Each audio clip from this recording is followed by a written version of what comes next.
रेगिस्तान की जलती दोपहर में आसमान नीला और साफ था। फटी हुई जमीन पर धूल उड़ रही थी। दूर कहीं एक हरा तोता और उसका छोटा बच्चा धीरे धीरे चल रहे थे।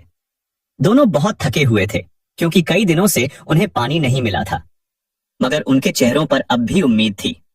बड़ा तोता आसमान की ओर देखता है और कहता है, अगर हम हार गए तो ये रेगिस्तान हमेशा सूखा रहेगा। हमें कुछ करना ही होगा बेटे। छोटा तोता मासूमियत से पूछता है, पापा क्या हम सच में इस रेगिस्तान में पानी ला सकते हैं? बड़ा तोता मुस्कुराते हुए कहता है, अगर दिल सच्चा हो तो रेत भी पानी बन जाती है। फिर दोनों अपनी छोटी सी लकड़ी की गाड़ी लेकर निकलते हैं। गाड़ी में कुछ पुरानी बाल्टियां और मिट्टी के बर्तन रखे होते हैं। वे सुबह से शाम तक उड़ उड़कर मिट्टी खोदते हैं, पत्थर हटाते हैं और एक गहरा गड्ढा बनाते हैं। कई दिन गुजरते हैं, रेत उड़ती है, सूरज जलता है, मगर दोनों हार नहीं मानते। कभी छोटा तोता बाल्टी लाता है, कभी बड़ा तोता मिट्टी उठाता है। एक रात अचानक आसमान में बादल घिर आते हैं, बिजली चमकती है और तेज हवा चलने लगती है। बड़ा तोता डर जाता है, मगर छोटा तोता कहता है, पापा शायद यही वो पल है जिसका हमें इंतजार था। अचानक आसमान से कुछ जादुई नीली बूंदें गिरती हैं। वे बूंदें सीधी उस गड्ढे में जाकर जमा होने लगती है। धीरे धीरे गड्ढा पानी से भर जाता है और उसमें से हल्की नीली रोशनी निकलने लगती है। बड़ा तोता चौंक जाता है, ये तो कोई जादुई झरना है। पानी का रंग नीला और चमकीला होता है, जैसे कोई